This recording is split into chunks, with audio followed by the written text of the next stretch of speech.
Shalom. Selamat malam pastor, selamat malam saudara-saudari yang berada di rumah. Tidak terasa pada hari ini kita sudah memasuki minggu pertemuan keempat. Nah, pada hari ini kita akan membahas dengan tema apa, Jipan? Bangga menjadi orang Katolik. Sebelum kita memulai sesi pendalaman kitab suci, mari kita angkat pujian Tuhan Yesus baik.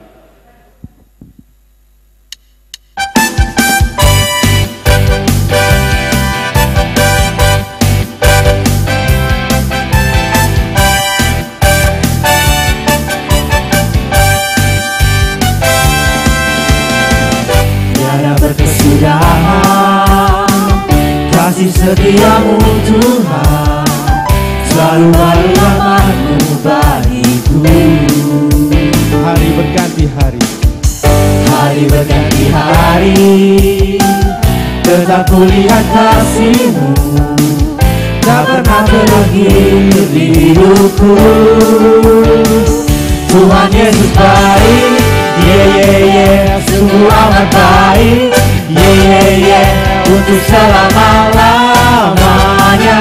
Tuhan Yesus baik, Tuhan Yesus baik, sungguh amat baik, untuk selama-lamanya. Tuhan Yesus baik. Kita ulang dari awal. Tiada berkesudahan kasih setiamu Tuhan, selalu baru rahmat-Mu bagiku. Hari berganti hari, tetap kulihat kasih-Mu, tak pernah berakhir di hidupku. Tuhan Yesus baik, sungguh amat baik, untuk selama-lamanya. Tuhan Yesus baik, Tuhan Yesus baik, sungguh amat baik, untuk selama-lamanya. Tuhan Yesus baik, selama-lamanya. Tuhan Yesus baik. Karena Tuhan kita sungguh Tuhan yang baik, dan Tuhan kita juga adalah Allah yang dahsyat. Mari kita angkat pujian Allahku dahsyat.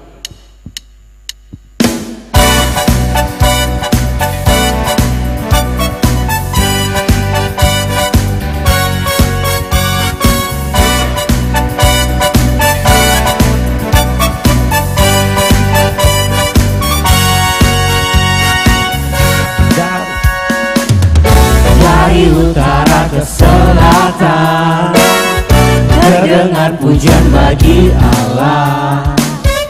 Dari barat sampai ke timur, nama Yesus disanjung.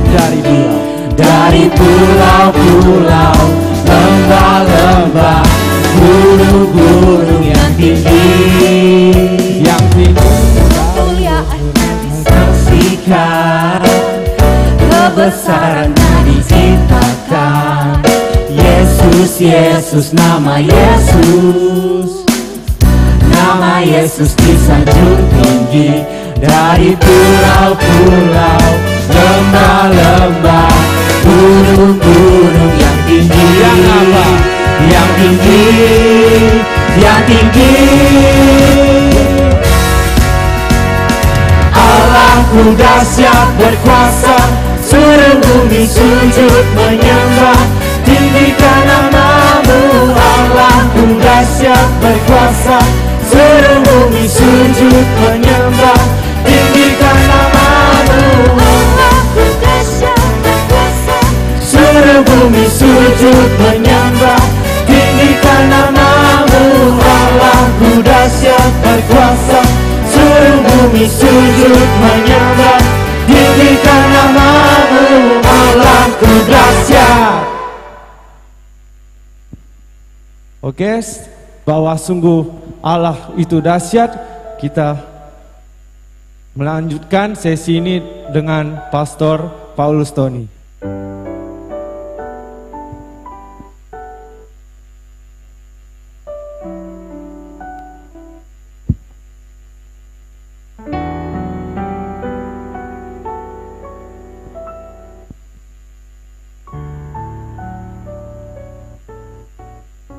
Mari kita memulai pertemuan pendalaman kitab suci minggu keempat bulan kitab suci nasional ini dengan doa pembuka. Dalam nama Bapa dan Putra dan Roh Kudus. Amin. Terima kasih ya Tuhan, puji syukur atas karunia kehidupan, atas karunia iman yang Kau berikan kepada kami. Kami menyambut undangan-Mu untuk menjadi anak-anak-Mu, untuk menjadi anggota Gereja Katolik, Gereja Universal yang ingin menyebarkan kabar gembira di dalam segala situasi, terutama pada saat-saat yang sulit seperti ini.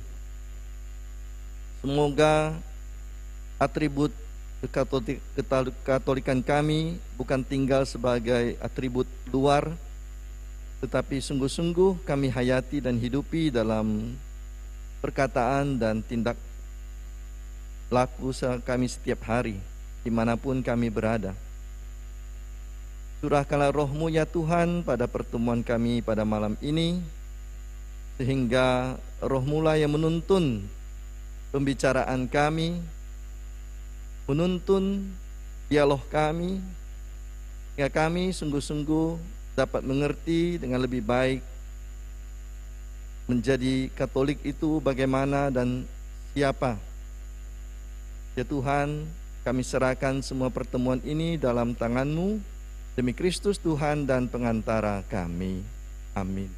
Dalam nama Bapa dan Putra dan Roh Kudus. Amin. Selamat malam saudari-saudara yang terkasih, terutama mereka yang semua yang mengikuti secara live streaming. Ini adalah minggu terakhir dari bulan kitab suci nasional. Pertemuan keempat ini mengambil tema bangga menjadi orang Katolik. Tetapi bangga tidak berarti apa-apa kalau tidak dihayati, tidak dimengerti dan tidak dilaksanakan. Karena itu malam ini kita dengan bantuan bacaan kitab suci dari Kisah Para Rasul bab 2 ayat 37 sampai dengan 47 mencoba untuk melihat sedikit banyak hal-hal apa yang bisa kita bagikan dan apa-apa saja yang menjadi identitas kita sebagai orang Katolik. Karena itu mari sekarang kita langsung saja membaca teks Kisah Para Rasul bab 2 ayat 37 sampai dengan 47. Ketika mereka mendengar hal itu, hati mereka sangat terharu. Lalu mereka bertanya kepada Petrus dan rasul-rasul yang lain, "Apakah yang harus kami perbuat, saudara-saudara?" Jawab Petrus kepada mereka, "Bertobatlah, dan hendaklah kamu masing-masing memberi dirimu dibaptis dalam nama Yesus Kristus untuk pengampunan dosamu. Maka kamu akan menerima karunia Roh Kudus. Sebab bagi kamulah janji itu, dan bagi anak-anakmu, dan bagi orang yang masih jauh, yaitu sebanyak yang akan dipanggil oleh Tuhan Allah kita." Dan dengan banyak perkataan lain lagi, ia memberi suatu kesaksian yang sungguh-sungguh. Dan ia mengecam dan menasihati mereka, katanya, "Berilah dirimu diselamatkan dari angkatan yang jahat ini." Orang-orang yang menerima perkataannya itu memberi diri dibaptis, dan pada hari itu jumlah mereka bertambah kira-kira 3.000 jiwa. Mereka bertekun dalam pengajaran rasul-rasul dan dalam persekutuan, dan mereka selalu berkumpul untuk memecahkan roti dan berdoa. Maka ketakutanlah mereka semua, sedang rasul-rasul itu mengadakan banyak mukjizat dan tanda. Dan semua orang yang telah menjadi percaya tetap bersatu, dan segala kepunyaan mereka adalah kepunyaan bersama. Dan selalu ada dari mereka yang menjual harta miliknya, lalu membagi-bagikannya kepada semua orang sesuai dengan keperluan masing-masing. Dengan bertekun dan dengan sehati mereka berkumpul tiap-tiap hari dalam bait Allah. Mereka memecahkan roti di rumah masing-masing secara bergilir dan makan bersama-sama dengan gembira dan dengan tulus hati sambil memuji Allah. Dan mereka disukai semua orang. Dan tiap-tiap hari Tuhan menambah jumlah mereka dengan orang yang diselamatkan.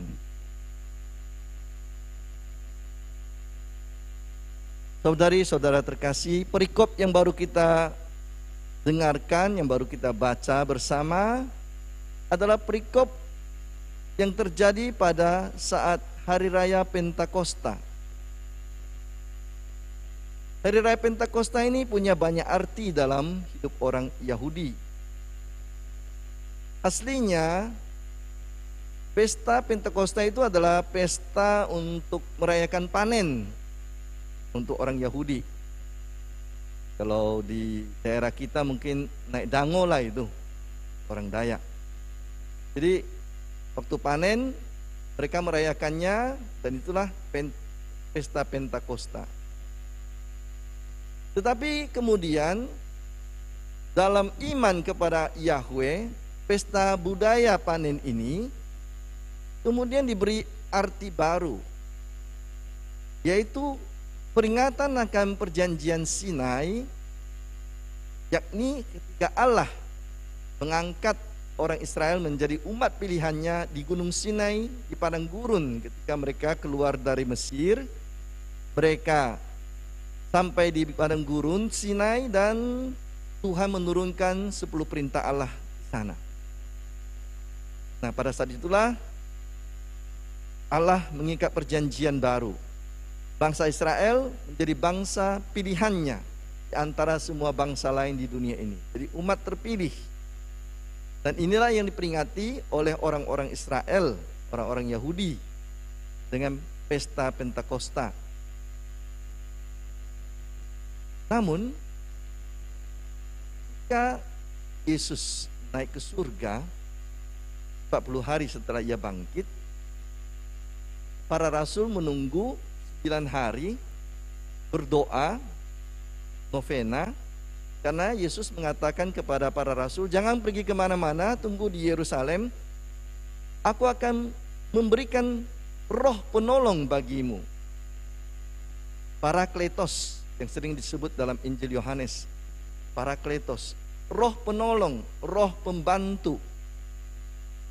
Nah, pada hari ke-10 setelah Yesus naik ke surga, jadi 50 hari setelah Yesus bangkit, Pentakosta berarti 50, persis 50 hari setelah Yesus bangkit, 10 hari setelah Yesus naik ke surga, Roh Kudus turun atas para rasul.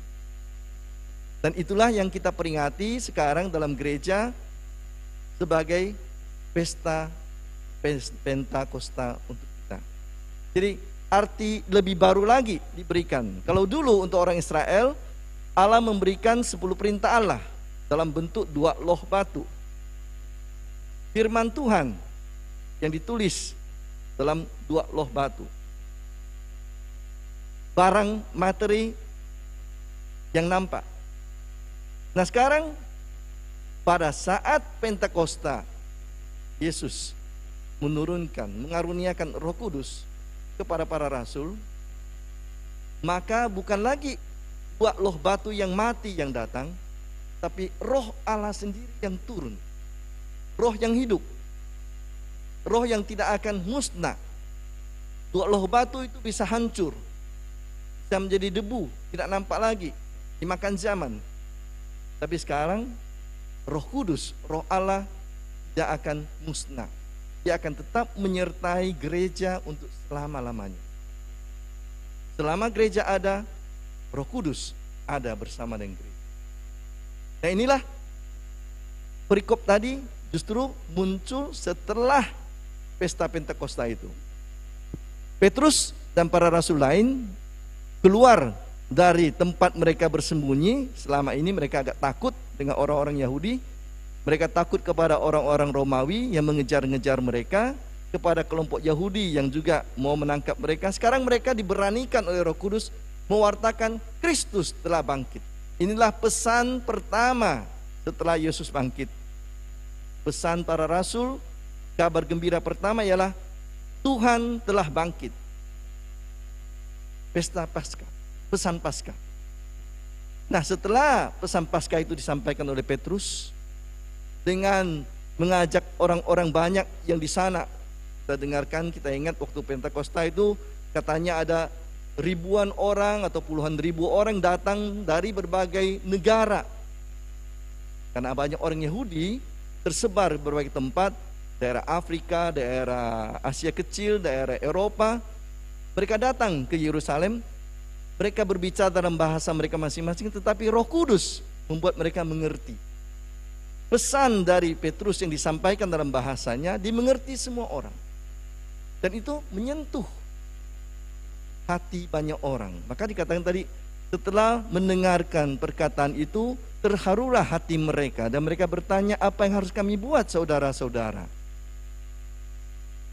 Lalu Petrus mengatakan kepada orang-orang banyak yang tersentuh oleh Roh Kudus itu, bertobatlah dan berilah dirimu dibaptis.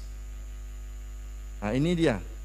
Jadi sekarang orang-orang banyak ini yang mencari Allah mendapatkan jalan baru. Sementara para rasul yang tadinya takut, gentar dengan kejaran dari tentara Romawi, penangkapan orang Yahudi, justru sekarang berani keluar mewartakan Yesus yang bangkit. Dan hal ini membuat mereka berani bersaksi tentang Yesus yang bangkit tanpa ketakutan. Mereka mengajak orang-orang banyak untuk bertobat. Mereka bukan mewartakan Yesus dengan sombong sekarang, tapi mereka mewartakan Yesus dengan rendah hati. Mereka mengajak orang-orang banyak untuk membuka hati kepada Allah. Bukan kepada, lihatlah kami sekarang, kami mampu berbicara dalam berbagai bahasa, kalian lihat kami hebat, benar kan? Ikutlah kami. Bukan. Tapi Petrus dan para rasul lain justru mengajak mereka membuka hati kepada Roh Kudus. Dan inilah yang paling penting, membuka hati kepada Roh Allah, bukan kepada manusia, bukan mengidolakan si A, si B, si C, imam ini, imam itu, pastor ini, pastor itu. Bukan. Idola kita satu-satunya, sembahan kita satu-satunya ialah Allah sendiri. Dan Petrus dan para rasul lain dengan rendah hati mengajak supaya mereka sampai kepada Tuhan, bukan berhenti di mereka. Bukan pamer, kami punya banyak karunia sekarang, kami bisa menyembuhkan orang sakit, kami bisa mengusir setan, kami bisa begini dan begitu buat mukjizat. Lihat, kami bisa ngomong dalam berbagai bahasa, kalian mengerti, lihatlah hebatnya kami ini kan. Kan justru ketika para rasul datang dengan kerendahan hati, dengan membawa orang kepada Allah, orang banyak tersentuh. Karena Allah lah yang paling utama. Dan kita tahu dalam bacaan tadi dikatakan pada hari itu langsung ada 3.000 orang dirinya dibaptis. 3.000 orang. Itu angka yang luar biasa pada zaman. Dan seperti kita sekarang yang di mana-mana kita mempunyai alat komunikasi gampang untuk menyebarkannya sekaligus pada detik yang sama. Dulu semua orang harus berkumpul bersama. Ini karya Allah, bukan karya manusia. Jadi Petrus mengajak orang-orang Yahudi yang datang dari berbagai negara ke Yerusalem untuk berpesta, merayakan Pentakosta, untuk mengenal Yesus,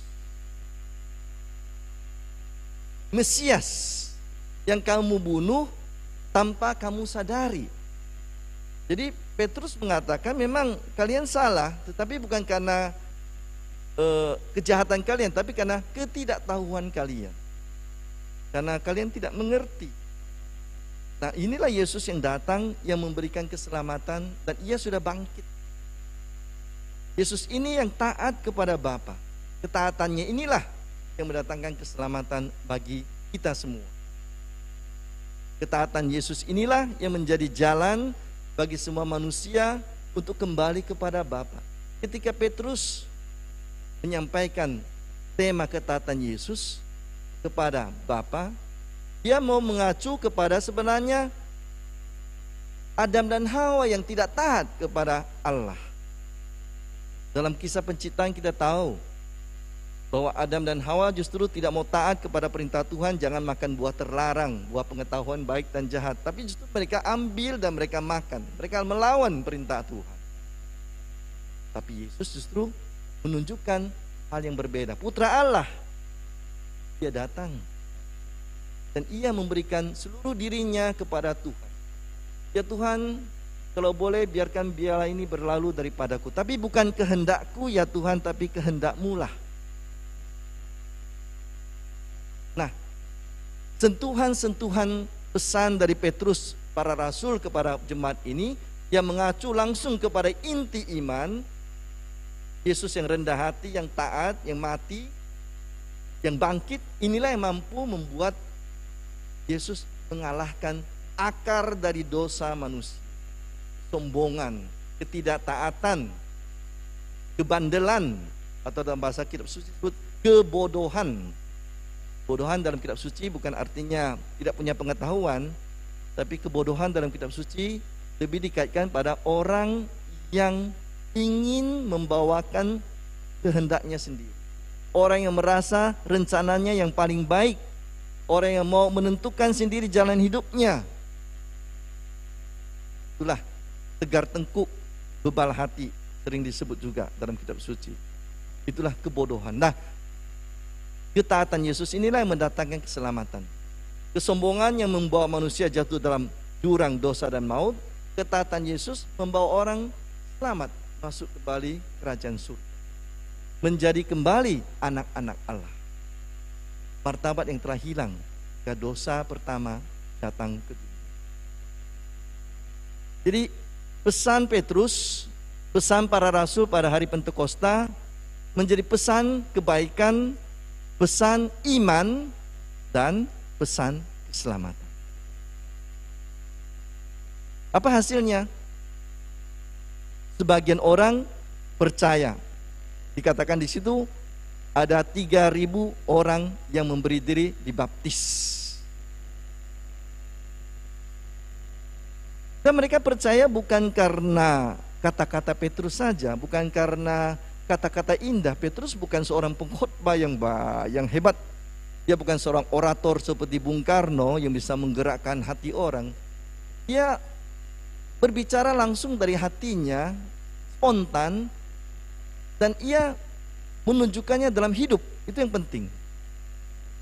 Dia menunjukkan diri dalam hidup. Nanti kita lihat apa yang ditunjukkan oleh para rasul dan jemaat perdana. Kita jalani terus nanti perikop ini. Apa yang dikatakan oleh Petrus, apa yang diajarkannya, apa yang disampaikannya, itu dipraktekkannya, dan itu membuat tiap hari makin banyak orang datang bergabung dengan kelompok jemaat perdana. Jadi kata-kata yang dihidupi dalam tindakan inilah yang membuat sebenarnya komunitas beriman itu menjadi semakin berkembang, membuat orang semakin banyak datang, merasa simpati, suka, dan dibaptis. Dikatakan dalam akhir perikop tadi, semua orang suka kepada para rasul dan jemaat perdana itu. Itu kata suka itu bukan berarti hanya sekedar simpati, tetapi memang merasa tertarik, merasa ingin ikut. Ada yang berani langsung minta dibaptis, ada yang mungkin masih menunggu-nunggu karena berbagai alasan di belakangnya. Sehingga dengan demikian orang-orang yang mendengarkan khotbah Petrus, orang-orang yang dicurahi Roh Kudus ini, dan kemudian mendapatkan teladan dalam kehidupan sehari-hari, bersatu dalam keluarga Allah. Apa yang mereka buat? Apa yang mereka buat? Dikatakan di sana mereka bertekun dalam pengajaran para rasul. Jadi ketika mereka dibaptis, mereka bukan datang langsung minta, Petrus ajari kami karunia Roh Kudus supaya kami bisa berbicara berbagai bahasa. Bukan itu yang mereka cari. Petrus ajari kami karunia penyembuhan supaya kami bisa mengusir setan-setan dan seterusnya. Bukan. Mereka justru mendengarkan katekese, pengajaran, mengerti iman. Semakin mengerti iman itu, semakin mereka cintai. Itu arti kata bertekun dalam pengajaran iman. Dan bertekun itu berarti setia. Setiap hari, maka dikasih itu tiap-tiap hari mereka berkumpul, berdoa, memecah-mecah roti, dan bertekun dalam pengajaran iman. Jadi mereka bukan hanya pada waktu katekumen, cukup rajin karena supaya mau dibaptis nanti nanti dekat Natal atau Paskah mau dibaptis, oke, minimal berapa kali pertemuan supaya tercapai nanti bisa dibaptis. Sudah itu selesai baptis nggak pernah muncul lagi. Itu bukan bertekun. Bertekun berarti setia, tiap-tiap hari, tiap-tiap pertemuan. Bukan karena diwajibkan, bukan karena dipaksa, tapi karena mereka ingin mengerti dengan baik iman akan Yesus yang bangkit. Tentu tidak gampang bertekun ini, karena ada saja banyak godaan, ada banyak kadang-kadang rasa malas, ada rintangan dan ini dan itu. Tetapi para jemaat perdana mampu mengatasi kekurangan-kekurangan dan rintangan-rintangan tersebut. Jadi ini yang pertama mereka buat. Bertekun mendengarkan pengajaran para rasul. Datang untuk menambah iman. Datang bukan untuk menambah bahan gosip. Datang bukan untuk bercerita ini dan itu, tapi untuk mendengarkan sungguh-sungguh apa itu seorang Kristen. Apa itu pengikut Kristus. Dan para rasul tentu mengajarkan apa pesan Yesus ketika dia masih hidup. Apa yang dibuat oleh Yesus ketika dia masih hidup. Dan apa tugas seorang pengikut Kristus setelah Yesus pergi meninggalkan para rasul dan Roh Kudus turun atas orang-orang Kristen ini. Setelah dibaptis, semua orang menerima Roh Kudus, curahan Roh Kudus yang sama. Nah, ini yang pertama, bertekun dalam pengajaran para rasul. Yang kedua, mereka tiap-tiap hari berdoa dan berkumpul di rumah-rumah, dikatakan situ di rumah-rumah karena dulu belum ada gereja tentunya, belum ada bangunan besar seperti kita sekarang, berbagai gereja besar maupun kecil, mereka di rumah-rumah orang. Bisa bayangkan kalau yang datang itu puluhan ratusan orang, rumahnya kecil, betapa tidak nyamannya. Tidak ada AC di situ. Kipas angin juga tidak ada zaman itu. Yang ada hanya jendela, jendelanya kecil. Orang yang berkumpul di rumah itu mungkin puluhan dan ratusan orang, mana mungkin muat, ada yang sampai di luar. Tapi mereka tiap-tiap hari katanya berkumpul, berdoa dan memecah-mecahkan roti. Merayakan Ekaristi. Ini tidak dipaksa, tidak diwajibkan seperti 5 perintah gereja. Setiap minggu datang untuk Ekaristi. Dulu tidak ada 5 perintah gereja, tidak, yang ada hanya 10 perintah Allah, sudah itu pesan Yesus. Tapi dari teks tadi kita dengarkan bagaimana mereka tiap hari datang berdoa. Mereka itu masih orang Yahudi. Mereka tidak hanya datang untuk memecahkan roti, mereka juga masih berdoa di bait Allah. Dan setelah berdoa di bait Allah, mereka datang khusus untuk merayakan Ekaristi sebagai orang Kristen, pengikut Yesus. Nah, kita saja kadang-kadang sedikit saja panjang acara misa atau ibadat, udah jam berapa ini, sudah ada janji saya ini mau ada makan di situ, ada mau nonton ini dan itu. Kita aja tambah 10 menit, 15 menit sudah pantat kita gatal gitu. Tetapi mereka justru tidak. Mereka pergi ke bait Allah berdoa. Setelah berdoa di bait Allah masih berkumpul lagi. Di bait Allah masih lebih enak, luas tempatnya, ada halaman besar. Di rumah-rumah, tapi mereka datang dengan sukarela. Coba lihat sekarang di lingkungan-lingkungan, kalau ada pertemuan ya, sekarang apa boleh buat lah untuk sementara pandemi ini belum ada kegiatan. Tapi pada waktu normal, doa lingkungan, ibadat lingkungan, siapa yang datang? Orang itu ke itu terus. Jumlah jumlah keluarganya berapa? Ada di sini ada 30 anggota kakak atau 50 anggota kakak. Yang datang hanya 30 orang, 20 orang. Dan orang yang sama terus. Yang lain punya alasan. Ada yang alasan yang dapat dimengerti, ada alasan yang dicari-cari. Lalu yang ketiga, hidup dalam persekutuan. Yesus pernah mengatakan kepada para rasul, aku dan Bapa adalah satu.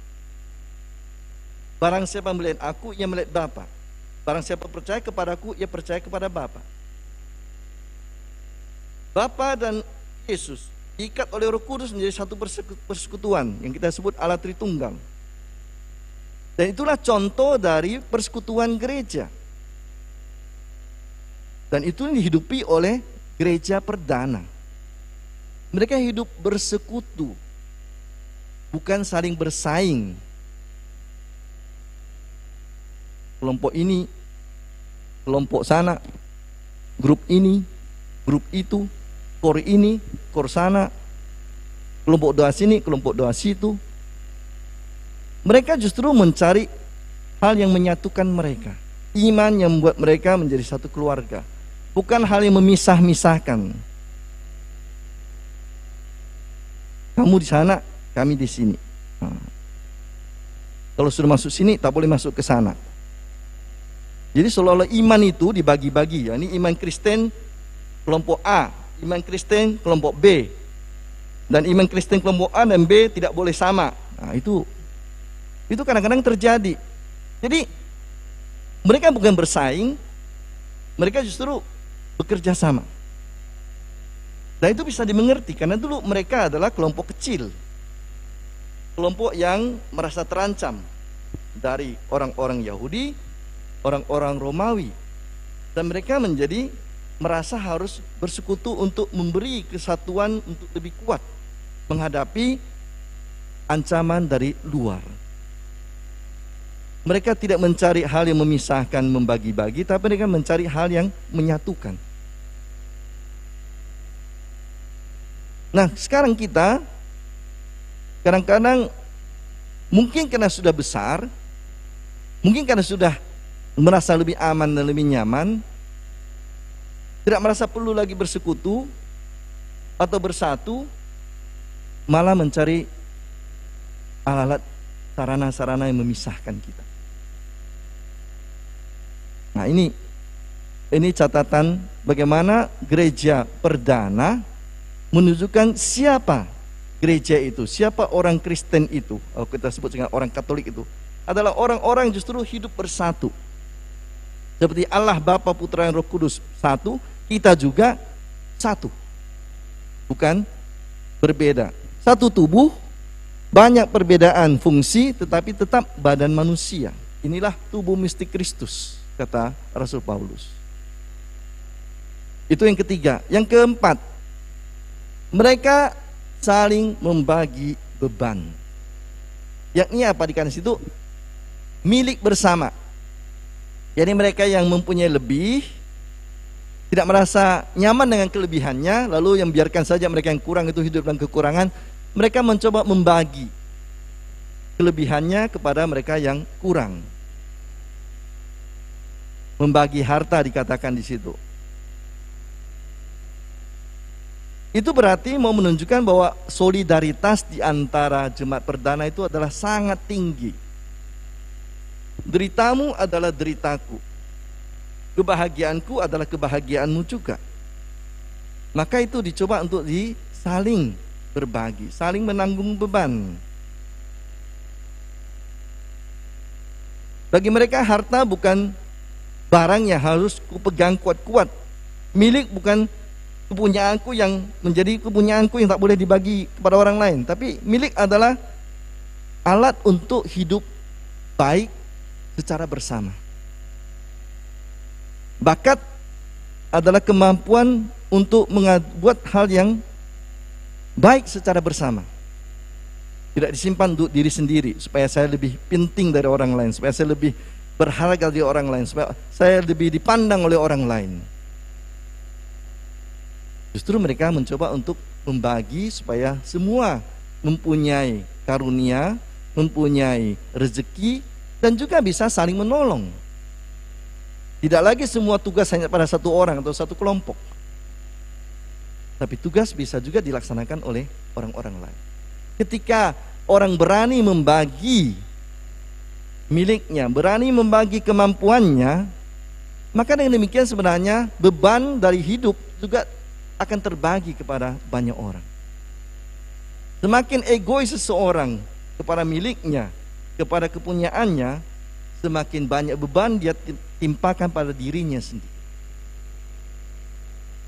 Nah, gereja perdana, para murid waktu itu justru berani keluar membagikan milik mereka kepada orang lain. Dengan demikian mereka berbahagia bersama, menanggung kesedihan bersama. Itu yang keempat.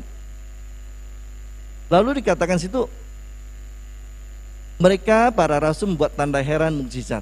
Tetapi bukan tanda heran mukjizat itu yang ditekankan, tetapi dikatakan situ mereka hidup di dalam kegembiraan dan hati yang tulus. Ini yang menarik. Mereka tidak terfokus kepada mukjizat. Ya tentu Roh Kudus bekerja melalui orang-orang khusus. Kita juga tidak semua orang punya bakat karunia yang sama, ada yang lebih, ada yang kurang. Tetapi untuk mereka tidak penting siapa lebih dan siapa kurang, tapi mereka bisa saling bergembira bersama di dalam membagikan karunia Allah tersebut. Ini yang penting, bukan kecemburuan yang muncul. Kenapa dia lebih daripada saya? Kenapa dia lebih dihormati daripada saya? Kenapa dia lebih terkenal daripada saya? Kenapa dia lebih banyak teman daripada saya?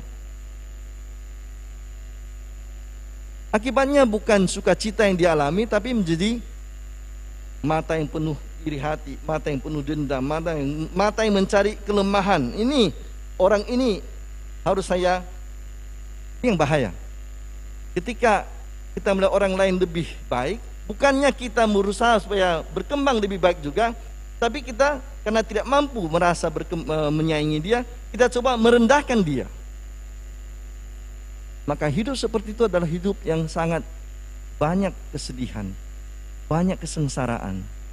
Karena kita melihat orang lain sebagai musuh, melihat orang lain sebagai lawan yang harus ditindas, harus dipijak. Bukan teman-teman di mana kita bisa saling membantu. Dia punya kebolehan lebih, oke, saya juga belajar dari dia. Jadi bukan musuh yang saya lihat dia menjadi penolong bagi saya. Cara pandang kita akan mengubah hidup kita. Bagaimana kita melihat orang lain akan mengubah bagaimana kita mengalami hidup kita sendiri dalam diri kita. Jadi karena itu para rasul dan jemaat perdana, karena mereka bekerja sama dengan baik, mereka saling menolong, mereka hidup dalam sukacita dan kegembiraan. Karena mereka mempunyai hati yang tulus. Nah, saudari-saudara terkasih, itu gereja perdana. Dan itulah cikal bakal tentang siapa kita sebagai gereja Katolik. Dari situlah kemudian gereja Katolik mengambil aspek dan dimensi hidup seorang Katolik atau hidup gereja Katolik. Kita bisa lihat dalam 5 dimensi dalam hidup kita. Yang pertama ialah gereja itu mempunyai fungsi kerikmah. Nanti kita lihat apa itu maksudnya. Yang kedua, gereja itu adalah gereja liturgia. Yang ketiga, gereja adalah bersifat koinonia. Pokoknya jangan pusing dulu. Lihat saja namanya, nanti diterangkan apa maksudnya. Yang keempat, gereja itu punya fungsi diakonia. Dan kelima, gereja itu adalah gereja martiria. 5 tugas gereja, 5 fungsi gereja, 5 dimensi gereja yang kita ambil dari kehidupan perdana gereja perdana. Kehidupan awal gereja perdana yang memberikan kepada kita kemana kita harus melangkah, bagaimana kita harus hidup sebagai seorang anggota gereja Katolik. Kita lihat yang pertama, gereja Krishma. Krishma dari bahasa Yunani artinya pengajaran, khotbah, homili, pewartaan. Para rasul dan Jumat Kristen perdana hidup dalam pengajaran, bertekun dalam pengajaran para rasul. Tadi dikatakan mereka mendalami sabda Allah. Jadi untuk mereka, makanan rohani mereka adalah sabda Allah sendiri. Kita ingat apa dikatakan Yesus ketika dicobai oleh iblis di padang gurun. Ubahlah batu ini menjadi roti. Dan Yesus mengatakan, manusia tidak hidup dari roti saja, melainkan dari setiap sabda yang keluar dari mulut Allah. Dan ini yang menjadi pedoman para rasul, menjadi pedoman gereja. Sabda Allah, kata-kata Tuhan menjadi makanan rohani kita.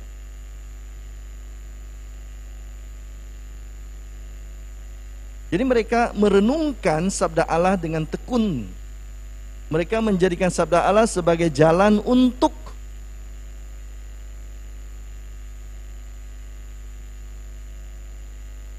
membantu mereka melangkah ke depan.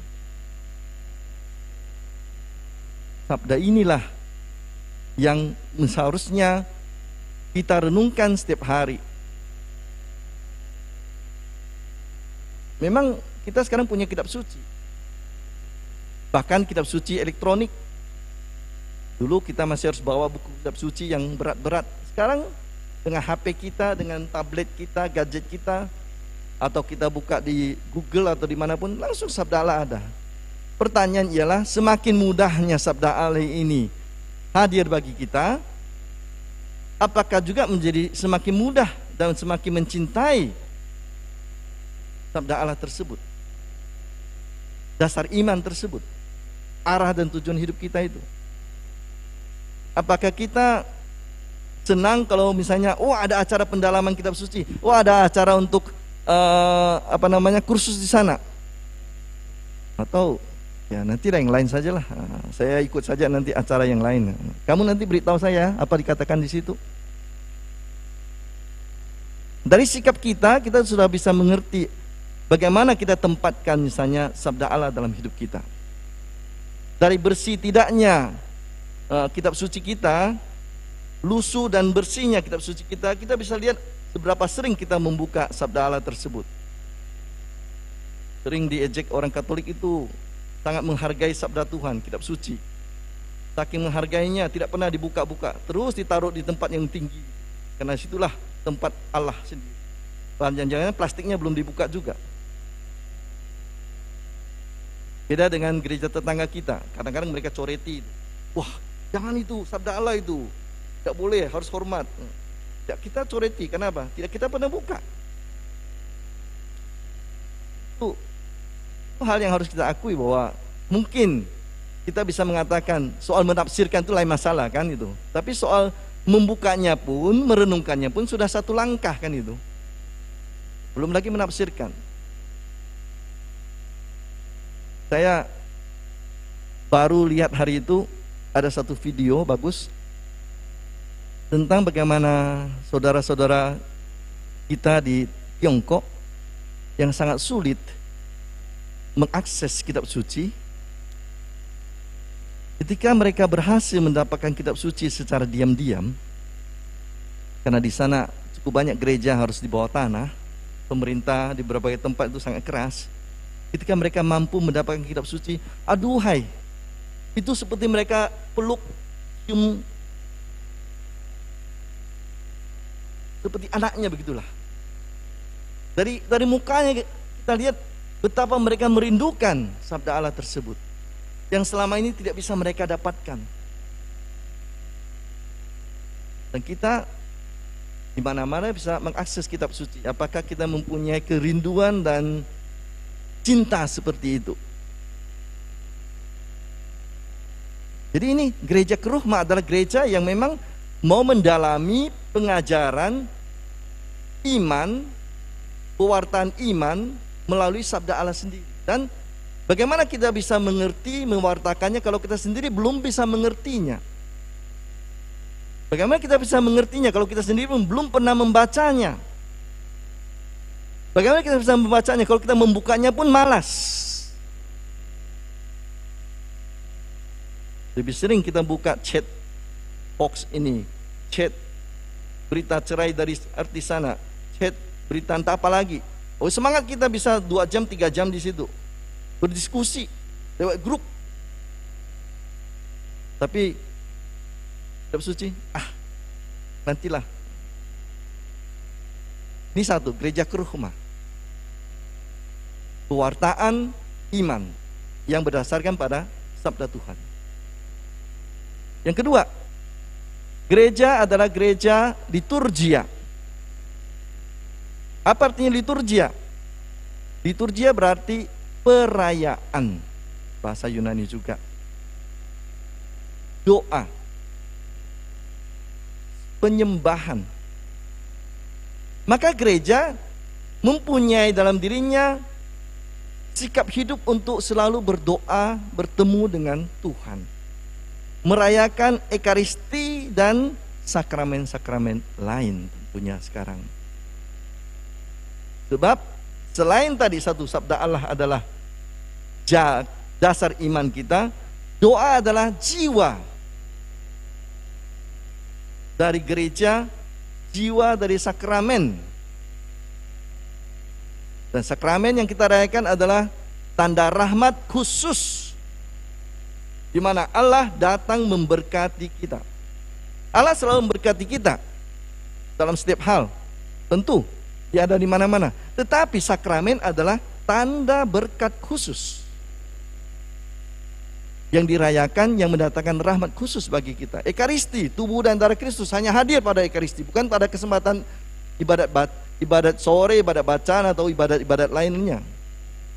Sakramen orang sakit, sakramen tobat, sakramen pernikahan, semua adalah tanda khusus secara istimewa di mana Allah hadir. Allah memberikan itu gratis bagi kita. Nah, mungkin karena kita merasa gratis, kita tidak menghargainya lagi. Nah, itu kadang-kadang bahaya. Kalau barang yang berharga kita bayar mahal-mahal, wah kita jaga baik-baik. Ini mobil misalnya Lamborghini, Lambo Mercedes, orang lain menyentuhnya pun tidak boleh, jangannya, nanti rusak. Kenapa? Mahal. Nah, ini kadang-kadang kita begitu. Mungkin karena diberikan gratis dari Allah, kita tidak merasa susah mendapatkannya, kita tidak menghargainya. Padahal itu tak ternilai. Uang sebesar berapapun tidak mampu membeli ekaristi kita. Kita yang bebas merayakan ekaristi tidak merasakan betapa susahnya orang-orang yang harus sembunyi-sembunyi berkumpul merayakan ekaristi. Orang yang hanya dikunjungi oleh imam mungkin 3-4 tahun sekali. Mereka yang sampai kadang-kadang menangis karena tidak mendapatkan kunjungan dari seorang imam selama berbulan-bulan. Rindu, tetapi kita yang setiap hari mempunyai kemungkinan untuk itu menyia-nyiakannya, tidak menghargainya. Sebagai gereja liturgia, kita memerlukan saat intim bersama dengan Allah. Saat kapan? Justru dalam perayaan-perayaan seperti ini. Kenapa? Dunia kita sudah terlalu ribut. Coba kita buka saja televisi, macam-macam berita datang, dung dung dung dung dung, musik ini, berita sana, keluar. Rrrr. Kapan ada saat sungguh-sungguh hening bersama dengan Tuhan? Perayaan hubungan saya dengan Allah dalam doa. Doa bagi kita kewajiban, pokoknya selesai dulu. Entah saya hayati atau tidak hayati, pokoknya saya berdoa. Kalau begitu, apa makna doa untuk kita? Tidak ada suara intim di situ. Hanya kewajiban harus selesai. Jadi berdoa tidak bisa tenang, harus cepat-cepat. Semakin cepat selesai, semakin bagus.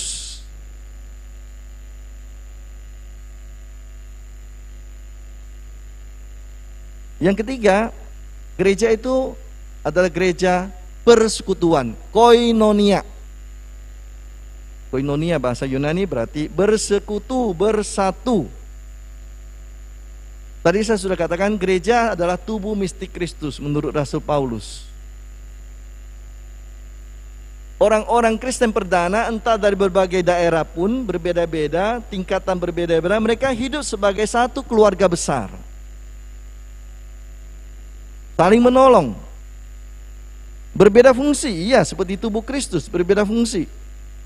Jari, kaki, perut, mata, telinga, hidung, mulut, tenggorokan, semua punya fungsi masing-masing. Kalau kita semua jalankan dengan baik, tubuh ini harmonis. Tapi kalau masing-masing mulai menonjolkan dirinya, tangan mau mengambil semua makanan untuk dia, hasilnya adalah tangannya besar, kakinya kecil. Nah, itulah tubuh yang aneh. Perut mau ambil semua makan untuk dirinya, hasilnya tong di sini, lepes di sini. Mata mengambil dirinya untuk semua, untuk matanya. Oke, ambil semua, silakan. Jadi besar matanya, mulutnya tidak punya tenaga. Tapi justru ketika semua saling berbagi tugas, harmonis, maka kita punya tubuh yang enak untuk dilihat. Itulah kesatuan tersebut. Tidak ada keegoisan untuk senang sendiri, bahagia sendiri, kudus sendiri. Satu menderita, semua menderita. Satu bahagia, semua bahagia. Jangan menjadi senang melihat orang yang susah, dan susah kalau lihat orang lain senang. Nah, ini sering terjadi karena kita ingin hanya saya, hanya keluargaku, hanya kelompokku. Lupa bahwa kita ini satu kesatuan, diikat oleh roh yang satu, Allah yang satu, gereja yang satu, tubuh yang satu. Kita tak bisa berdiri sendiri, tangan tak bisa berdiri sendiri, mata juga tidak bisa. Oke, matamu indah sekali, wah senang sekali kita dipuji mata kita. Oke, cobalah kita cungkil mata kita, kasih orang. Walalalalalala. Yang senang itu pun lari tunggang langgang, lihat mata yang terlepas itu. Kita menjadi indah karena dalam satu kesatuan. Mata yang indah ini indah karena dalam kesatuan wajah dan tubuh. Tangan yang bagus ini bagus kenapa? Seimbang dengan kaki, perut, dan lain-lainnya. Jadi ini harus dilihat persekutuan dalam diri gereja. Jangan menonjolkan kelompokku, jangan menonjolkan aku, tugasku yang paling penting, privilege untukku paling banyak. Bersatu kita teguh, bercerai kita runtuh. Ya memang pada pandemi ini jangan sering-sering bersatu, bahaya. Tapi dalam dirinya pedoman pepatah ini perlu. Bersatu kita teguh, bercerai kita runtuh. Lalu gereja diakonia yang keempat, tinggal satu lagi. Kita usahakan selesai dalam 5 menit lagi. Gereja diakonia, diakonia adalah pelayanan. Diakon kan, mereka yang melayani altar Tuhan. Gereja tidak hanya dipanggil untuk berdoa atau mendoakan dunia, tidak hanya untuk bernyanyi dan untuk merayakan Ekaristi dan sakramen-sakramen lain, tapi gereja dipanggil untuk melayani orang lain. Perpanjangan tangan Tuhan. Kita ingat dalam pertemuan yang dulu-dulu, apa yang kau perbuat bagi salah seorang saudaraku yang paling hina ini, kamu perbuat untuk aku. Yesus ada dalam orang-orang di sekitar kita. Tuhan hadir. Maka gereja dipanggil untuk berani juga keluar. Jangan hanya senang-senang sendiri di dalam, tapi justru berani keluar untuk memberi pelayanan.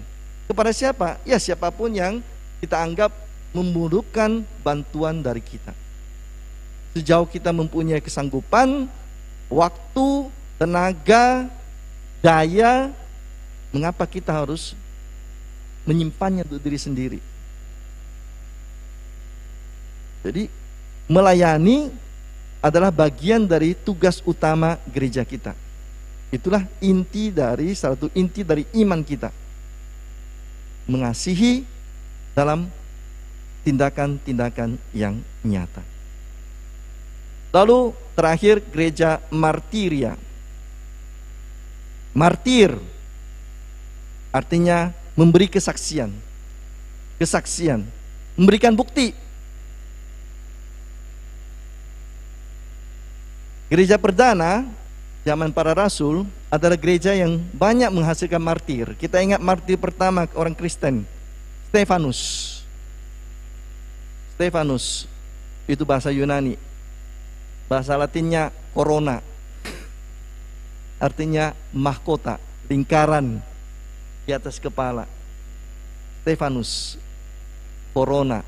Dia memahkotai imannya dengan darahnya. Ya tentu kita tidak berharap bahwa kita harus menumpahkan darah, dan tidak harus juga untuk menjadi saksi. Tapi menjadi saksi berarti berani menunjukkan bahwa saya ini orang yang percaya pada Kristus. Kalau kita menderita, itu konsekuensi dari iman. Jadi bukan berarti cari aman sendiri, bersembunyi dalam keadaan berbahaya, atau acuh tak acuh kalau ada orang lain bertanya siapa kita. Menjadi martir berarti orang-orang yang berani menunjukkan, saya loh orang Kristen, saya orang Katolik, saya orang percaya pada Kristus. Bukan dengan sombong, bukan dengan angkuh, tapi justru dengan keberanian, dengan keyakinan bahwa ya Allah menyertai saya ketika saya mengatakan saya orang Kristen. Orang sekitar saya tidak jujur, lalu kenapa saya harus jadi jujur? Rugi sendiri. Nah itulah tanda bahwa kita tidak berani menjadi saksi. Orang sekitar kita larut dalam kesalahan, kita ikut juga larut. Apa? Supaya saya tidak menjadi aneh di antara orang lain. Kita tidak berani jadi saksi. Saya mungkin dijauhi orang-orang lain karena saya jujur, karena saya rendah hati, karena saya berani membantu orang lain yang tidak disukai dan seterusnya. Oke, konsekuensi memanggul salib kita, itulah kenyataan. Dan kata Rasul Paulus, kita harus bangga akan salib Tuhan kita Yesus. Bangga akan salib, bukan bangga membawa salib. Kadang-kadang berbahaya. Wah, pasang salib besar-besar di sini. Woi, saya Katolik nih. Oh, tulis di sini. Pasang mobil di belakang itu. Segala ayat dan segala macam-macam. Bukan itu yang penting. Hidup kita bagaimana.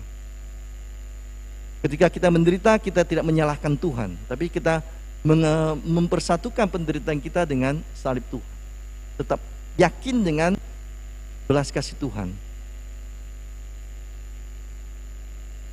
Nah, kita memang di Indonesia secara umum boleh katakan masih cukup aman. Masih boleh menjalankan iman kita dengan tenang. Ya, terlepas dari 1-2 tempat kadang-kadang menjadi agak susah juga, tetapi secara umum oke. Kita belum menderita sungguh-sungguh secara fisik demi Tuhan nampaknya, tapi pada waktunya kita mungkin akan dituntut.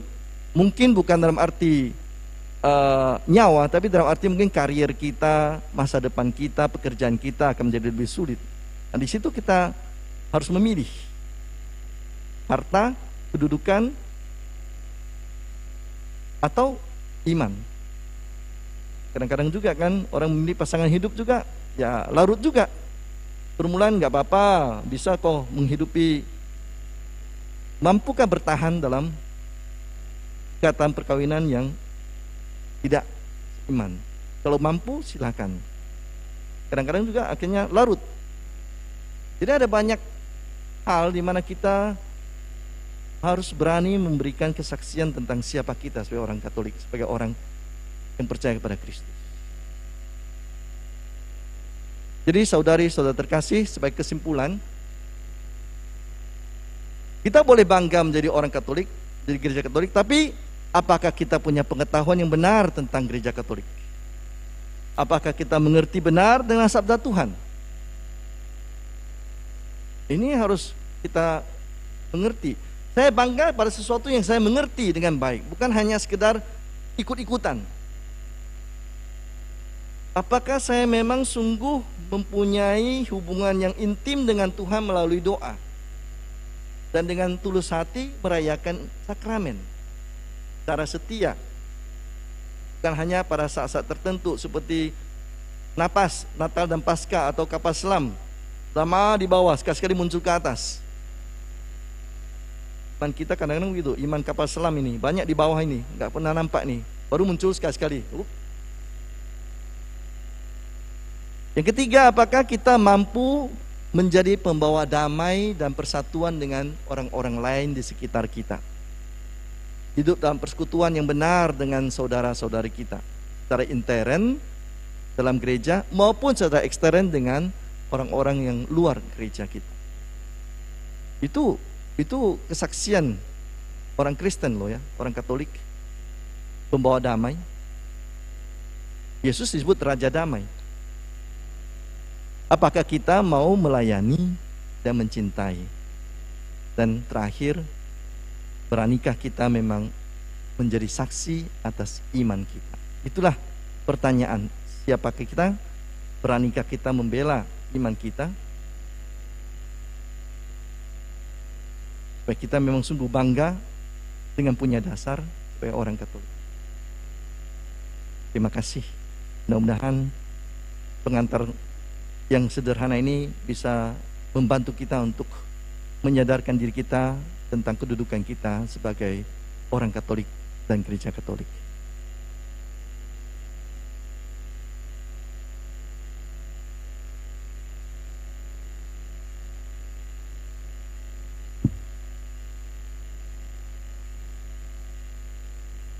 Bentar ya, minum dulu.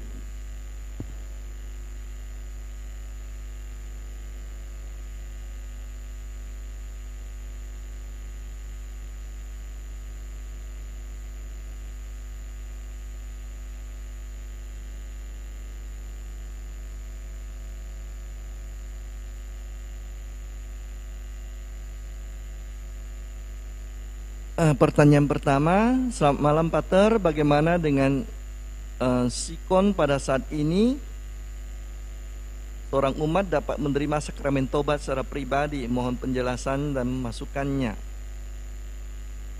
Ya,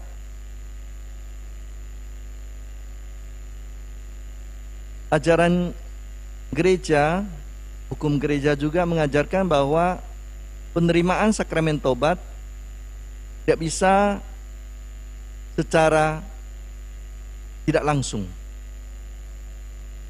tidak bisa lewat WhatsApp, video call, atau telepon. Sakramen tobat mewajibkan pertemuan tatap muka orang ke orang. Karena pada sakramen tobat harus sungguh-sungguh dipastikan bahwa si umat yang mengaku itu datang secara bebas dan mengakukan dosa-dosanya atau kesalahannya secara bebas dan dapat diobservasi secara fisik, dan itu di tempat yang jelas pribadi supaya tidak menjadi tontonan umum. Tapi harus ada pertemuan muka ke muka. iPad, HP, telepon tidak bisa menjamin kepastian tentang kebebasan dan niat orang tersebut, karena kita tidak bisa melihat langsung secara keseluruhan. Oke, mungkin video call hanya bisa lihat orangnya, tapi kiri kanannya siapa, depannya siapa, kita tidak tahu. Telepon apalagi, hanya suara yang kita dengar. Dan ungkapan tobat adalah ungkapan yang paling pribadi antara manusia dengan Allah melalui wakil gereja, yakni imam. Jadi demikian, mau tidak mau, jika seorang umat mau menerima sakramen tobat dengan seorang imam pada situasi sekarang seperti ini, diusahakan untuk membuat janji, mungkin pribadi, karena mungkin gereja belum dibuka secara umum, belum ada pelayanan secara umum juga, tapi bisa membuat janji secara pribadi dengan imam tertentu, dan tentu juga dilaksanakan dengan memperhatikan protokol kesehatan. Dengan demikian, sakramennya telayani, keamanan dan kesehatan juga dapat terjamin. Hanya itu yang bisa dibuat untuk saat sekarang. Jadi harus mungkin berbicara langsung, buat janji langsung pada waktu tertentu dan di tempat yang memungkinkan, supaya protokol kesehatan itu dapat dijalankan dengan baik. Mudah-mudahan jawaban ini bisa membantu pertanyaan dari umat yang bersangkutan.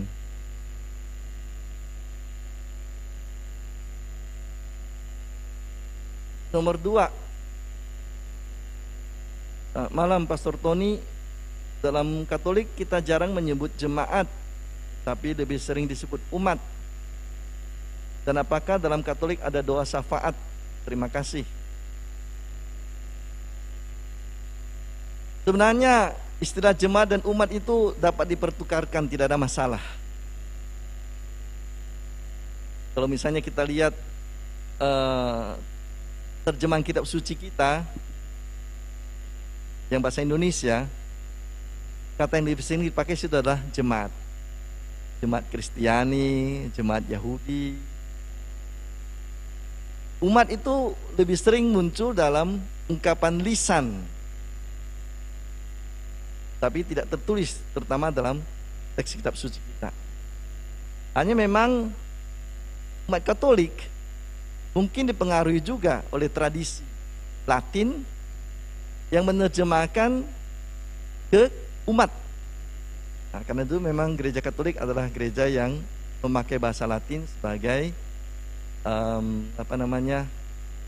buku patokannya, dan terjemahan dari Latin itu sering menjadi umat dipakai, dan itu terbawa-bawa sampai dengan sekarang. Jadi saya pikir tidak ada perbedaan arti kata jemaat dan umat, karena memang kata jemaat adalah kata yang lazim dipakai dalam teks kitab suci. Nah, kita pakai. Lalu yang kedua, apakah dalam Katolik ada doa syafaat? Istilah yang dipakai dalam Katolik itu bukan doa syafaat, tapi doa umat. Karena itu tadi hubungannya dengan istilah yang dipakai dalam Latin yang diterjemahkan ke gereja Katolik. Jadi doa umat itu doa yang disampaikan oleh umat. Nah, itu dimaksudnya. Doa syafaat itu mungkin doa yang bisa disampaikan oleh umat, bisa juga disampaikan mungkin juga oleh pemimpin ibadatnya, nampaknya. Karena saya ingat kalau ada doa ekumene, ada perayaan ekumene, entah itu Natal dan Paskah, itu ada pembagian itu. Kalau pendetanya itu berkhotbah, nah pastornya doa syafaat. Kalau pastornya berkhotbah, pendetanya itu yang doa syafaat.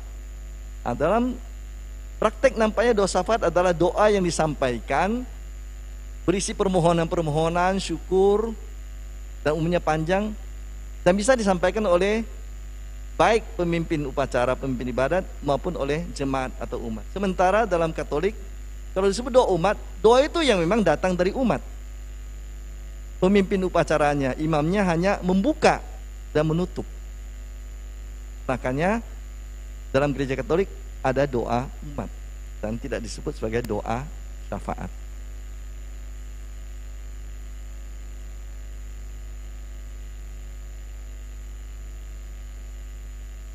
Yang ketiga, bagaimana yang dimaksud mengerti firman Tuhan? Apakah firman Tuhan menurut perenungan saya atau firman Tuhan yang dimengerti secara teologi? Karena kalau kita melihat saudara kita di luar gereja Katolik, mereka bisa menerjemahkan Alkitab masing-masing yang membuat terjadinya banyak denominasi. Dan adakah akses kami sebagai orang Katolik untuk mempelajari Alkitab secara teologi? Dalam dokumen gereja, Dei Verbum nomor 12 dikatakan bahwa setiap umat, setiap orang Kristen, setiap orang Katolik boleh merenungkan sabda Tuhan. Karena Roh Kudus juga dicurahkan kepada setiap orang pada waktu dibaptis, dan apalagi setelah menerima krisma. Tetapi yang mempunyai tugas untuk menafsirkan secara resmi ajaran teologi gereja menurut Alkitab adalah magisterium. Itu adalah uskup bersama dengan para uskup. Paus bersama dengan para uskup, magisterium itu. Mereka yang punya hak untuk menafsirkan secara resmi ayat-ayat dan firman Tuhan sebagai dasar ajaran iman dan moral. Kalau saya merenungkannya setiap hari, itu boleh untuk mengisi kebutuhan batin saya, tapi bukan untuk mengajarkannya secara resmi pada orang lain. Inilah maksudnya. Hati-hati, bisa dibedakan antara menafsirkan untuk diri sendiri dan kepentingan kebutuhan rohani dengan menjadikannya sebagai ajaran resmi gereja. Nah, menjadikan ajaran resmi gereja adalah tugas dari magisterium. Tapi kalau untuk merenungkan dan mengerti, menafsirkan sendiri, itu adalah hak setiap orang Katolik yang telah dikaruniai Roh Kudus. Sedikit harus dikoreksi sedikit kalimat itu. Saudara kita di luar gereja Katolik, mereka bisa menerjemahkan Alkitab masing-masing. Tidak. Penerjemahan Alkitab itu tetap melewati satu kelompok orang yang secara khusus mempelajari ilmu kitab suci. Memang di dunia ini ada banyak sekali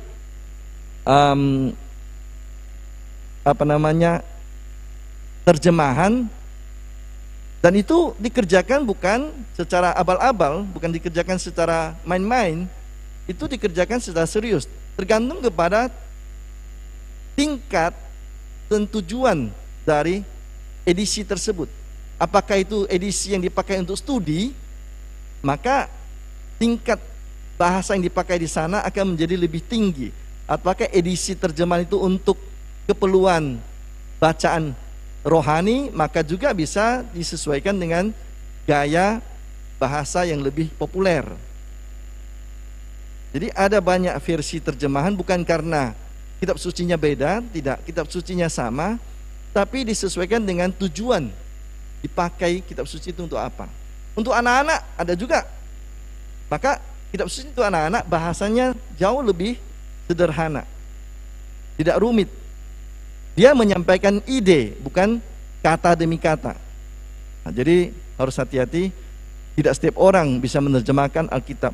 Ada kelompok-kelompok khusus. Misalnya gereja Katolik juga ada kelompok penerjemah kitab suci.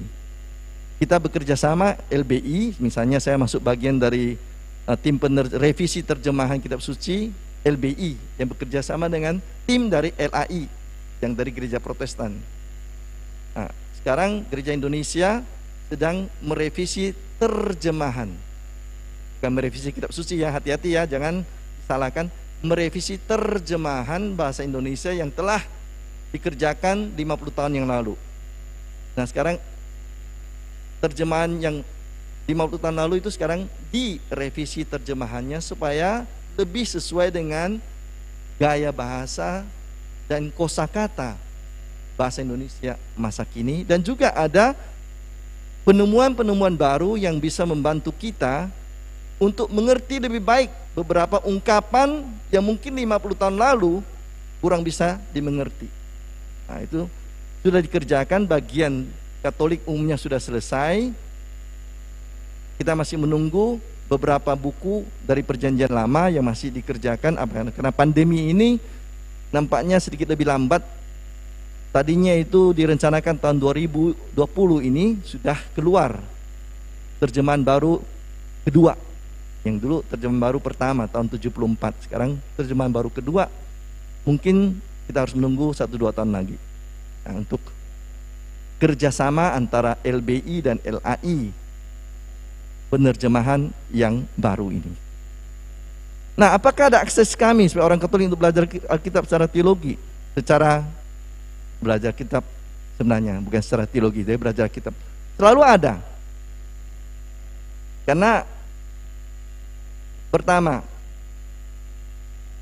kadang-kadang ada sekolah tinggi teologi yang membuka kursus-kursus untuk umum, untuk awam. Nah, itu tergantung kepada sekolah tinggi teologi atau sekolah tinggi filsafat teologi di tempat di mana kita berada. Dan mereka kadang-kadang menawarkan program tertentu. Ada yang programnya 1 bulan, ada yang programnya 1 semester. Dan mereka tawarkan tema-tema tertentu atau buku tertentu yang bisa juga diikuti oleh awam, entah sebagai pendengar atau juga sebagai mahasiswa yang bisa mempunyai sertifikat. Itu satu. Jadi tergantung kepada STT atau STFT di tempat di mana kita berada. Nah, coba lihat. Kedua, mungkin juga di kuskupan-kuskupan tertentu ada komisi kitab suci yang menawarkan kursus-kursus. Cukup banyak. Nah, ada yang kursus dasar, ada yang kursus per buku, ada yang kursus per tema juga. Jadi tergantung di kuskupan kita masing-masing apakah komisi kitab sucinya atau di paroki kita juga mungkin menawarkan pendalaman kitab suci entah sporadis atau secara kontinu. Tentu dibedakan antara belajar kitab suci secara serius seperti para frater itu. Tapi ada selalu kemungkinan entah itu paroki, entah itu komisi, entah itu kuskupan, entah itu sekolah tinggi teologi atau STFT, sekolah tinggi filsafat teologi, memberikan tawaran untuk pelajaran atau pendalaman Alkitab. Itu saya pikir harus kita lihat di tempat kita masing-masing. Jadi itu terbuka. Karena memang gereja Katolik mengharapkan bahwa umat semakin mendalami itu. Itulah makanan rohani kita. Bagaimana kita bisa bangga kalau kita tidak tahu apa yang kita banggakan itu.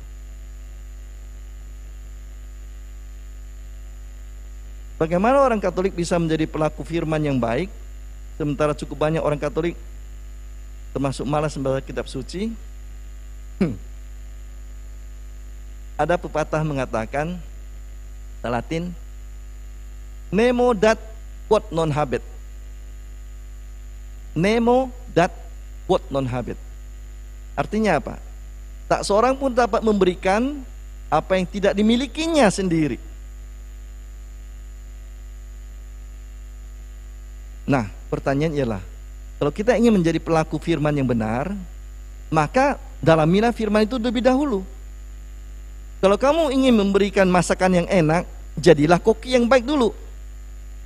Jangan beli makanan di restoran kasih orang, atau beli di warung makan lalu berikan pada orang lain. Itu bukan kerjamu, itu kerja orang lain. Jadi kalau kita ingin menjadi pelaku firman yang benar, mengertilah dulu pertama-tama firman itu apa. Apa artinya, apa isinya. Bagaimana saya mengerti? Bukalah, bacalah.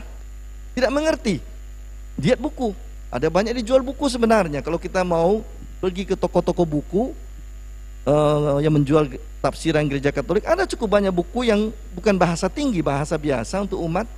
Hanya apakah kita memang ke sana kalau masuk toko buku, atau kita masuk bagian novel, lebih menarik, bagian mode, fashion, bagian hobi.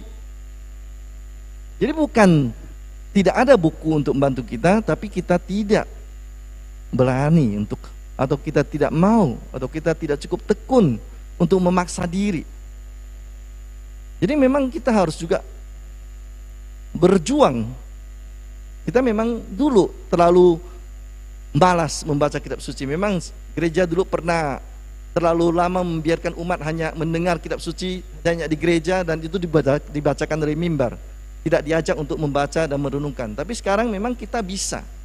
Nah, kalau buku saya tidak tahu, di tempat saya tidak ada orang jual buku, ya oke, tanya orang yang mungkin bisa mengerti. Sekarang kita masing-masing punya HP. Kirim SMS kepada siapa yang kita anggap bisa menjawab. Kirim WhatsApp. Jadi saya pikir tidak ada alasan bagi kita untuk tetap malas. Apakah kita mau? Itu masalahnya. Jadi kemauan itu yang lebih penting daripada kesempatan. Dan kalau kita mau, kita bisa menciptakan kesempatan.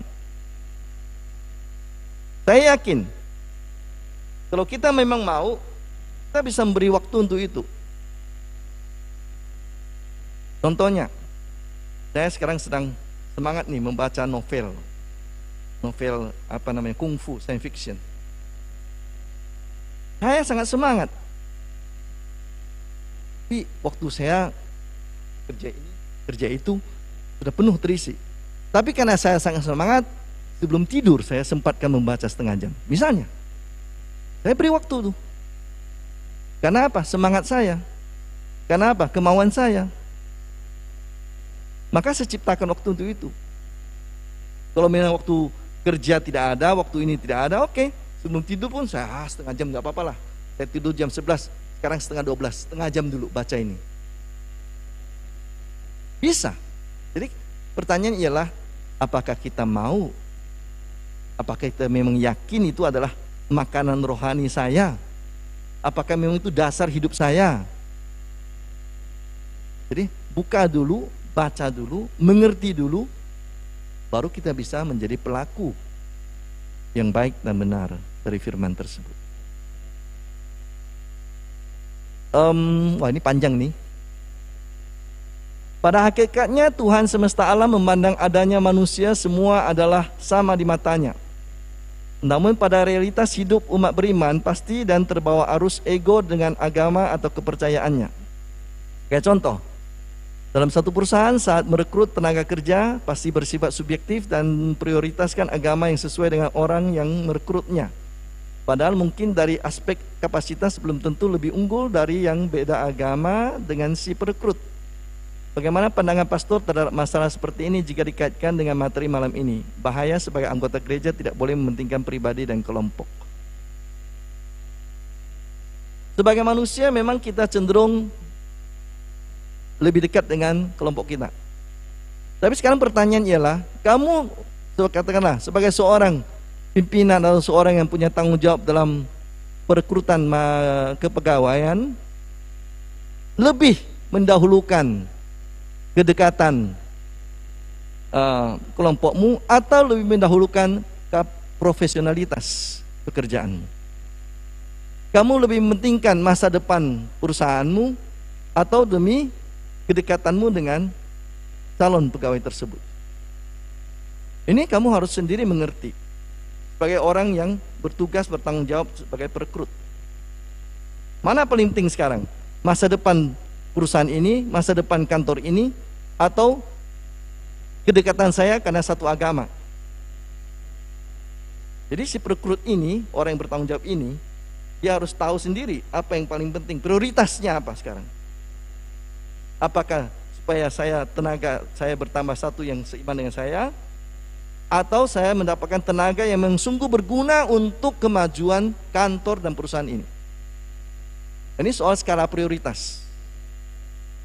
Nah, kalau kamu profesional, maka seharusnya lebih gampang memutuskan. Tapi kalau tidak profesional, maka akan bimbang ini atau itu. Dan ini sangat tergantung kepada profesionalitas si orang yang bertugas merekrut tenaga-tenaga tersebut. Bagaimana cara membaca Alkitab? Perjanjian lama dulu atau perjanjian baru? Ada banyak cara, saudari-saudara. Ada orang membaca mulai dari buku pertama sampai dengan buku terakhir. Mulai dari Kejadian sampai dengan kitab Wahyu. Ada yang membaca menurut bacaan liturgi gereja. Ada yang membaca menurut gaya dulu. Dia suka dulu dengan buku-buku yang bersifat cerita, maka dia baca buku-buku yang bersifat cerita, Injil, kisah raja-raja, Taurat Musa, baru kemudian bagian puisi belakangan. Jadi bagian prosa dulu. Atau ada yang membaca menurut petunjuk buku-buku tertentu yang dijual. Jadi tidak ada satu cara yang berlaku universal.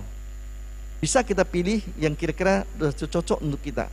Apakah saya mau baca dari awal sampai dengan akhir, atau membaca menurut gaya sastra, prosa dulu, baru puisi, atau menurut perjanjian baru dulu, karena itu lebih akrab dengan saya, baru perjanjian lama, atau menurut bacaan liturgi gereja setiap hari. Silakan. Mana yang kita rasa membantu kita untuk mendalami kitab suci. Tidak bisa dikatakan cara ini paling baik, cara ini kurang baik.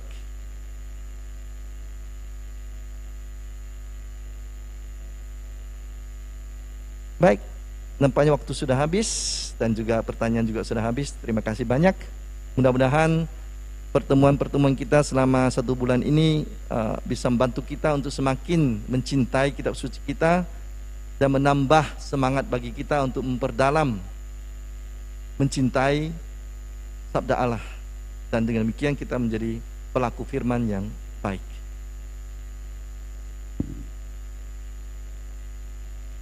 Baik, terima kasih Pater Paulus atas penjelasannya, pemaparannya untuk kami dan umat juga yang mengikuti pendalaman Alkitab ini.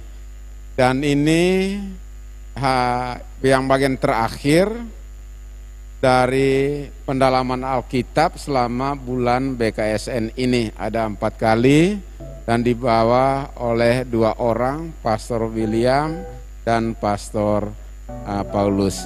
Sekali lagi Pater, terima kasih banyak atas pendalaman Alkitabnya yang sangat bermanfaat untuk kami, dan kami berharap juga ke depan bahwa bisa juga memberi, tidak hanya tergantung pada bulan Kitab Suci Nasional, tetapi juga dalam bulan-bulan tertentu. Ya, kami ada rencana ke depan seperti itu. Nah, soal tema nanti ya kita akan bicara lebih lanjut tentang hal itu. Dan saya juga sudah bicara dengan Pastor William dan dia juga bersedia untuk hal itu. Jadi tidak hanya terbatas pada bulan Kitab Suci Nasional, tetapi untuk kehidupan umat beriman nanti sangat berarti sekali. Kemudian kami juga mengucapkan banyak terima kasih kepada Pastor William meskipun dia tidak hadir di sini atas pendalaman Alkitabnya yang sudah dibawanya 2 kali juga untuk kita di umat Paroki Gembala Baik ini, dan juga umat-umat yang mengikutinya secara live streaming dalam pendalaman ini. Sekali lagi kami mengucapkan banyak terima kasih. Nah, berikut kami juga mengucapkan banyak terima kasih kepada panitia seksi kitab suci di paroki, teman-teman OMK, kemudian moderator, lalu operator, dan juga siapa saja yang belum sempat kami sebutkan satu persatu yang turut ambil bagian dalam mensukseskan pendalaman Alkitab ini. Kami mengucapkan banyak terima kasih. Tentu banyak hal yang kurang dari kami, Pater, minta maaf. Inilah yang bisa kami buat. Sekali lagi kita mengucapkan banyak terima kasih atas segala kebaikan dari Pater untuk pendalaman Alkitab ini. Kami minta juga nanti doa dan berkat penutup. Oke, terima kasih.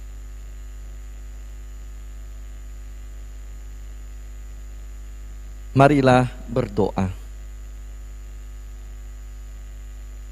Dalam nama Bapa dan Putra dan Roh Kudus. Amin.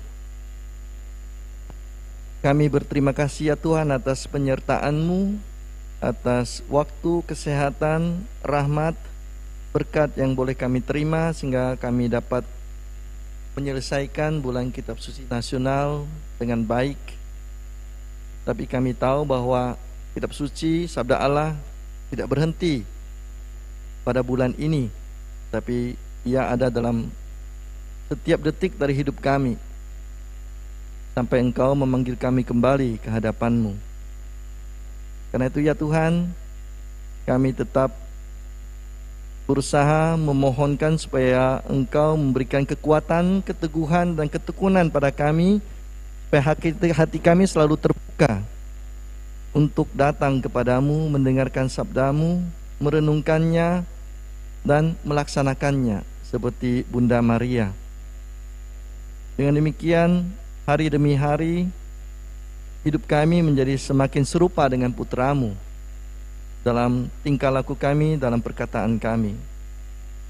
Berkati semua orang yang telah bersusah payah menjadikan program ini terlaksana dengan baik, supaya kekuatan sabdamu juga semakin meneguhkan langkah mereka dan menuntun mereka dalam tugas mereka sehari-hari dimanapun mereka berada. Kami yakin bahwa doa kami yang sederhana ini tidak mampu mewakili seluruh isi hati kami masing-masing, baik yang ada di sini maupun yang di rumah masing-masing, tetapi kami yakin Engkau mengetahui isi hati kami masing-masing, dan kami sampaikan seluruh isi hati itu kepadamu dengan merumuskannya dan menyimpulkannya dengan doa yang diajarkan Kristus sendiri kepada kami. Bapa kami yang ada di surga, dimuliakanlah namamu, datanglah kerajaanmu, jadilah kehendak-Mu di atas bumi seperti di dalam surga. Berilah kami rezeki pada hari ini, dan ampunilah kesalahan kami seperti kami pun mengampuni yang bersalah kepada kami. Dan janganlah masukkan kami ke dalam pencobaan, tetapi bebaskanlah kami dari yang jahat. Bunda Maria, Engkau dipuji oleh anak-Mu sendiri sebagai orang yang memang mendengarkan, merenungkan sabda Allah dan melakukannya. Karena itu, sertailah kami juga anak-anak-Mu untuk merenungkan dan menjalankan sabda Allah tersebut. Engkaulah contoh teladan murid terbaik Yesus. Salam Maria, penuh rahmat, Tuhan sertamu, terpujilah engkau di antara wanita, dan terpujilah buah tubuhmu Yesus. Santa Maria, Bunda Allah, doakanlah kami yang berdosa ini, sekarang dan waktu kami mati. Amin. Tuhan sertamu. Semoga saudari-saudara sekalian dilindungi dan diberkati oleh Allah yang Maha Kuasa, Bapa, Putra, dan Roh Kudus. Amin.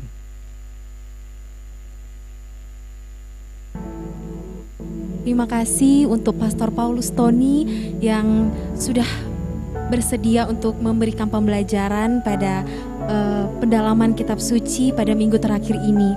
Terima kasih juga untuk Pastor Leo, selalu setia mendampingi kami setiap minggunya, dan juga terima kasih untuk teman-teman, Bapak Ibu yang terkasih dalam Tuhan Yesus yang selalu setia juga setiap minggunya mengikuti pendalaman kitab suci ini.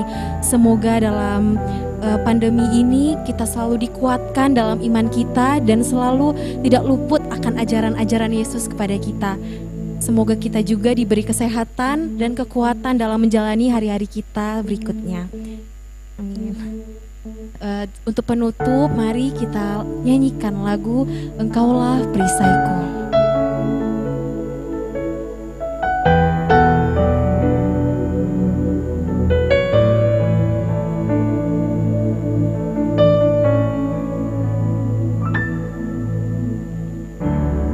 Engkaulah perisaiku saat badai hidup menerpaku. Firman-Mu Tuhan, Firman-Mu di dalamku, terangkan jiwaku.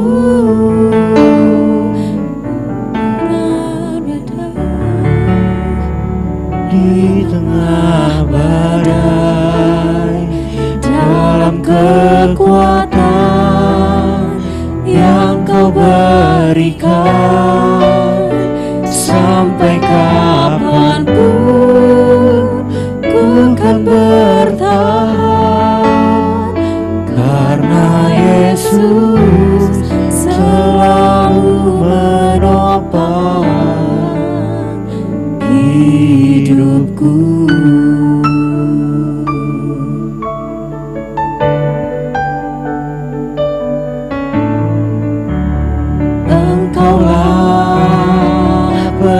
perisaiku. Saat badai hidup menerpaku, firman-Mu di dalamku tenangkan jiwaku. Ku kan berdiri di tengah badai dalam kekuatan yang Kau berikan. Sampai kapanpun ku kan bertahan, karena Yesus selalu menopang. Ku kan bertahan dengan tekanan, dengan kekuatan yang Kau berikan. Sampai kapanpun tak tergoyahkan, karena Yesus selalu menopang hidupku.